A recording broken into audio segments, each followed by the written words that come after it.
Have you ever stepped into an old American house, its floorboards murmuring softly beneath your feet, a faint draft drifting through an open window, and felt something almost alive in the air?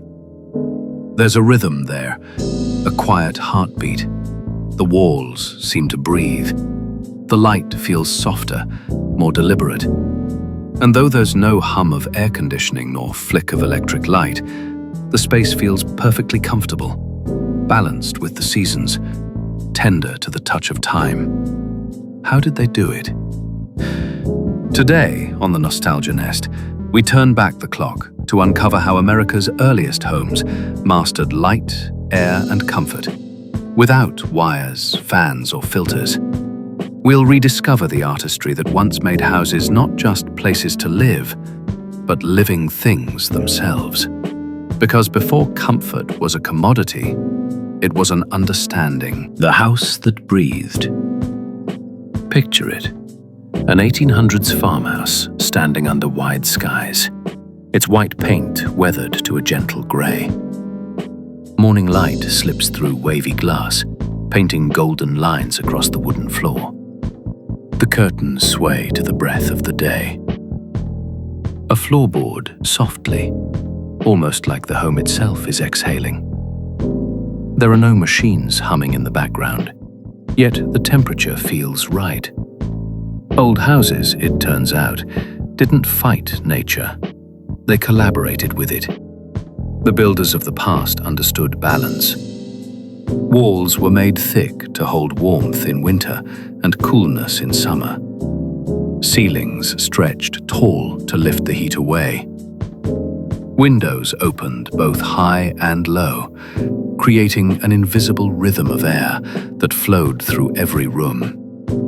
Comfort wasn't forced. It was earned through design. These homes were never sealed boxes. They were porous, alive, responsive, breathing in harmony with wind and light. The first builders, lessons from the land. Long before European settlers arrived, America's first builders, the native peoples of this continent, had already mastered the secrets of natural comfort. In the eastern woodlands, the Iroquois constructed longhouses from timber and bark.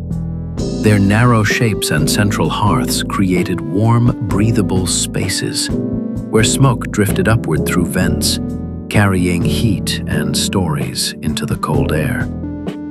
Farther southwest, the Pueblo people molded homes from earth itself. Thick adobe walls, sun-baked clay and straw, held the day's coolness through scorching desert afternoons, then released stored warmth into crisp desert nights. And in the frozen north, Inuit families sculpted igloos from snow. What seemed fragile was in truth genius. Those crystalline walls trapped body heat, reflecting warmth while insulating from the deadly chill outside. These weren't primitive structures. They were lessons in balance. Every culture, every climate, every hand that built them knew one truth. Nature isn't an obstacle. It's a partner. When settlers learned to listen. When European settlers came to America, they brought their old world building traditions. Timber-framed English cottages, German stone houses, Scandinavian log cabins. But this vast land demanded adaptation. In the north, winters were cruel. Builders thickened walls, lowered ceilings, and kept windows small to hold in warmth.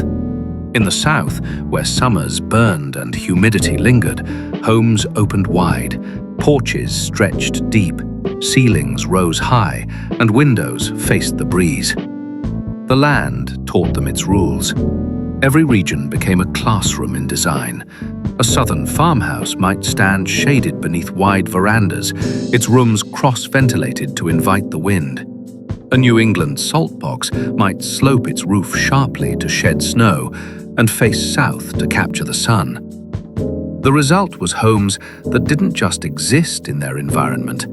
They belonged to it. Each board, each brick was placed in quiet conversation with the weather, the light, and the seasons. The poetry of sunlight. In the days before electricity, sunlight was a builder's paintbrush, and they used it masterfully. Morning light was soft and golden, streaming through east-facing kitchens to warm the start of each day. By afternoon, light filtered gently through leaves or lace, glowing across parlor walls. And by dusk, the west-facing rooms caught the last honeyed rays before surrendering to evening. It was rhythm. It was theater. Old homes knew that light shapes feeling. They used reflective whitewash to bounce brightness into corners, transom windows to share sunlight between rooms, and overhangs to shade where glare was harsh. Each day, the house came alive differently, glowing, shifting, storytelling through its shadows. Light wasn't just illumination. It was emotion. It told the time, it set the mood, it connected people to the turning of the earth. Porches, the soul of the summer home. Before air conditioners, the porch was where life unfolded. Imagine a July evening in 1905. The sun sinks low. Cicadas singular. Children chase fireflies across the yard. On the porch, the swing creaks softly, the wood cool beneath bare feet. The family gathers, not inside, but here, between house and world. The porch was more than decoration. It was design genius. It shaded walls from the day's heat, caught the breeze before it entered the house, and gave families a refuge from stifling interiors.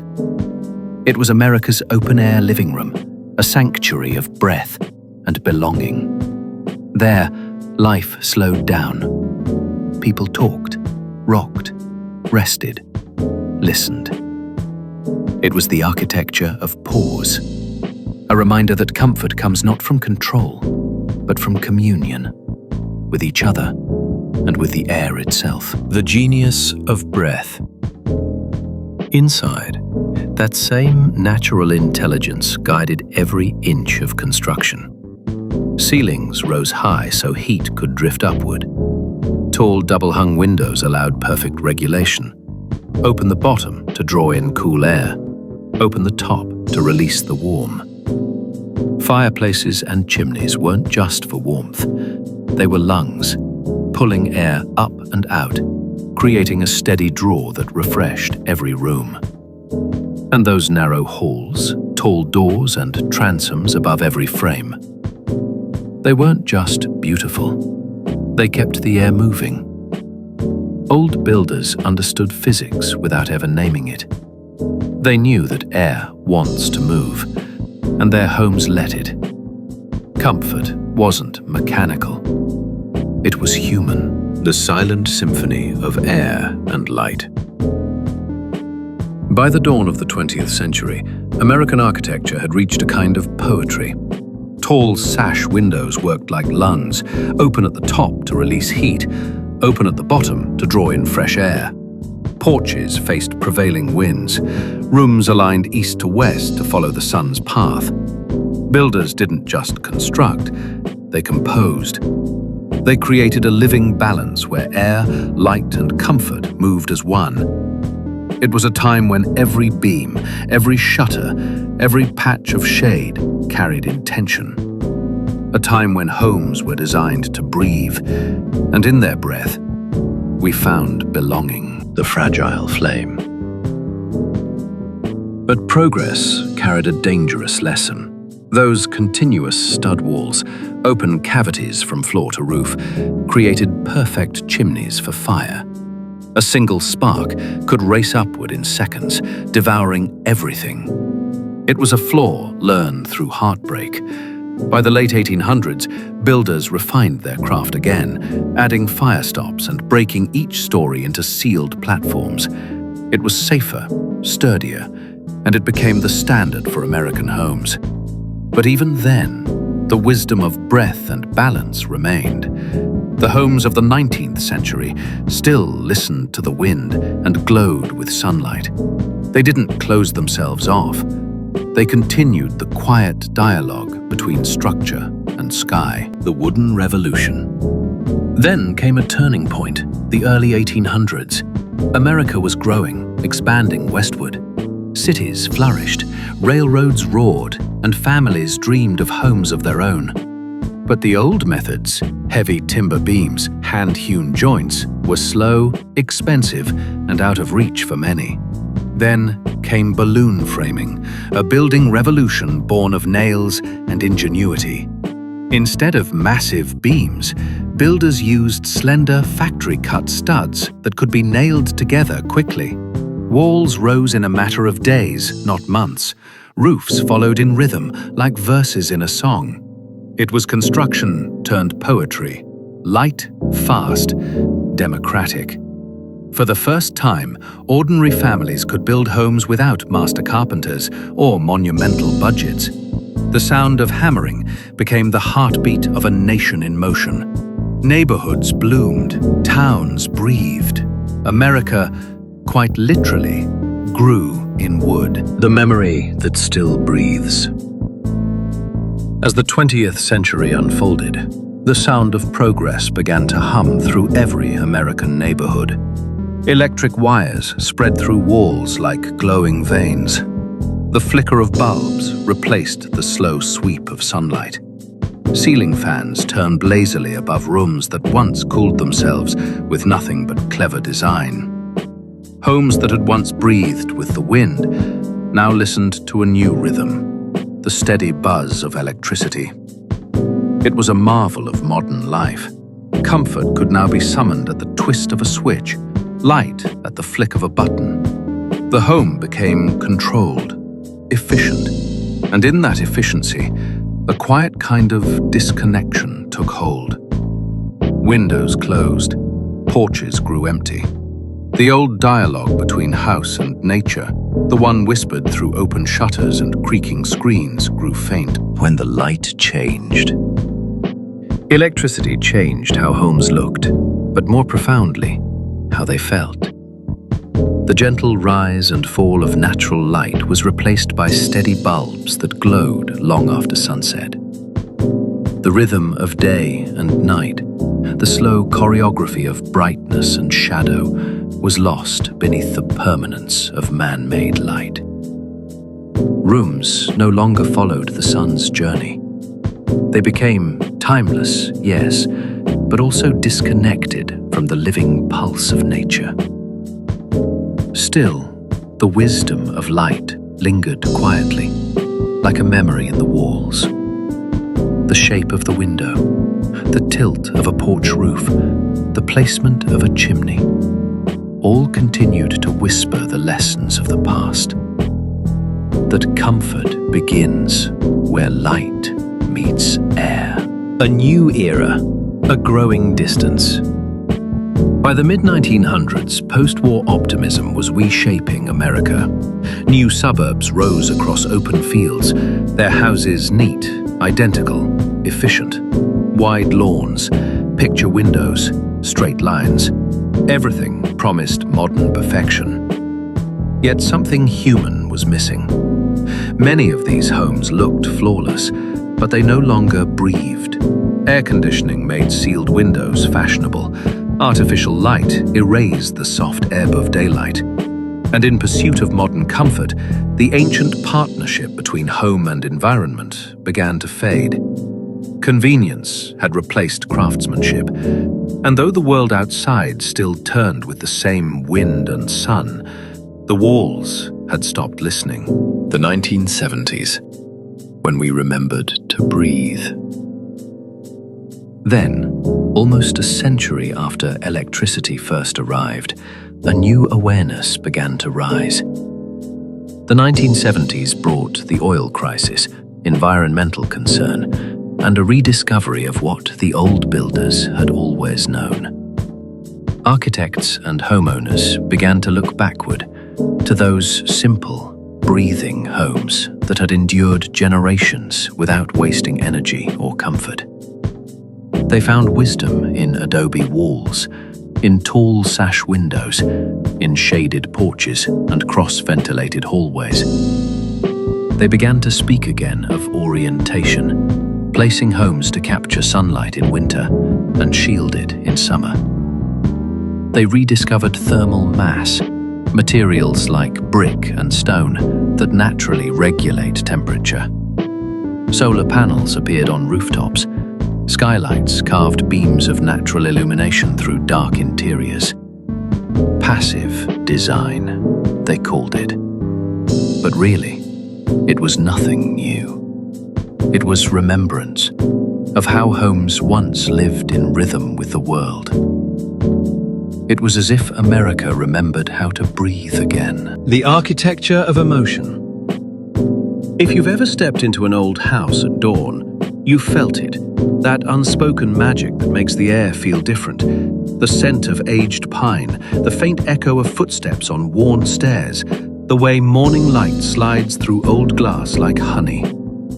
There's a texture to time in these homes, a softness that modern walls can't quite imitate. That feeling isn't nostalgia alone, it's design. It's what happens when architecture respects light and air as collaborators, not afterthoughts. Early builders didn't just make walls, they crafted moods. Every porch beam, every window frame, every carefully placed opening was a brushstroke in an emotional landscape, a home designed not just for function, but for feeling. When you walk through an old house, you're walking through intention, through choices made by hands that understood patience, proportion, and the poetry of comfort. Lessons in simplicity. Modern life moves fast. We chase convenience, automation, and instant gratification. Yet the more we invent, the more we seem to long for what we lost. Old homes remind us that simplicity is not a limitation, it's liberation. They teach us that comfort can be quiet, that beauty can be humble, that opening a window is sometimes better than pressing a button. Because these homes weren't just built to shelter, they were built to breathe. They remind us to slow down, to live in cooperation with the elements rather than control them, to let the sunlight mark the hours and the wind decide the air.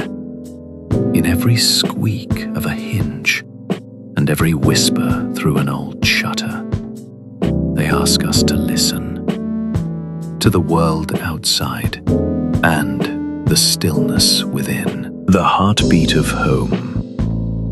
Walk through a small American town lined with trees and you'll notice it. The way old houses seem to fit. They belong to their streets.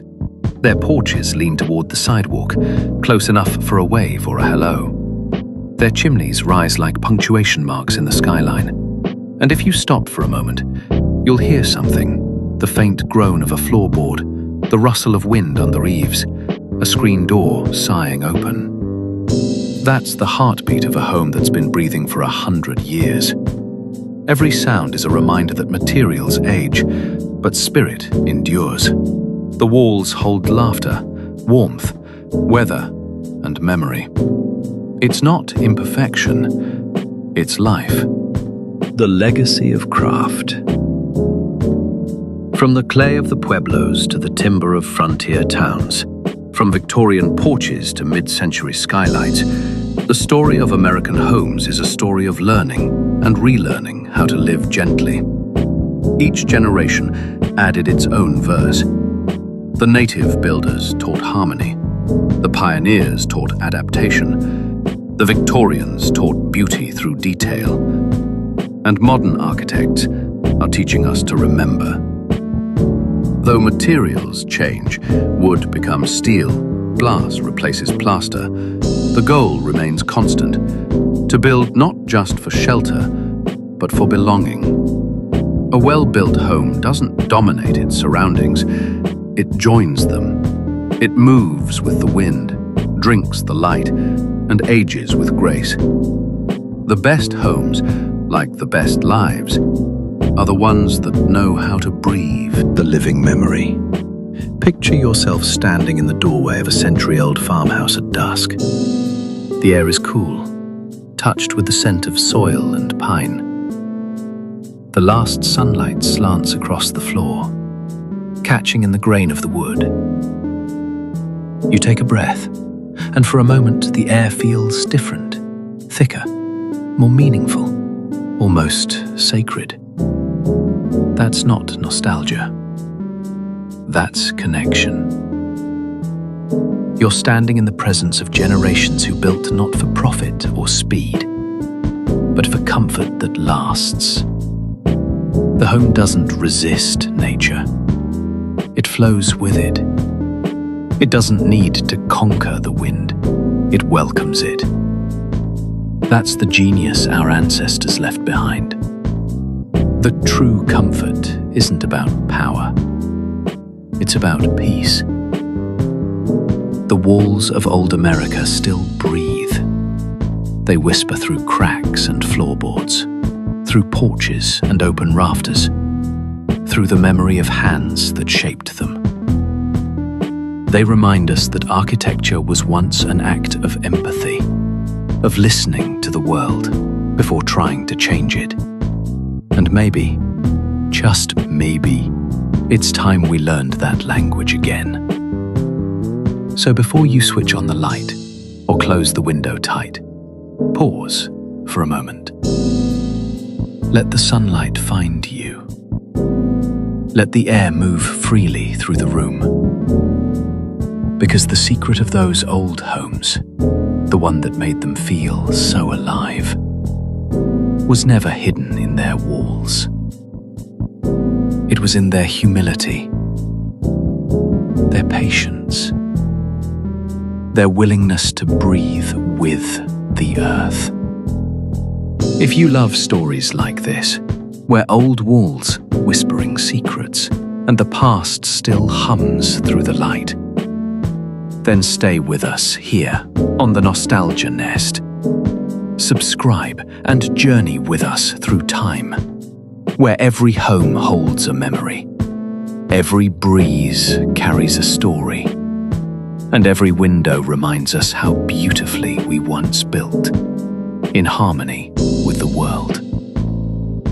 Because the past is still breathing. All you have to do is listen. Listen.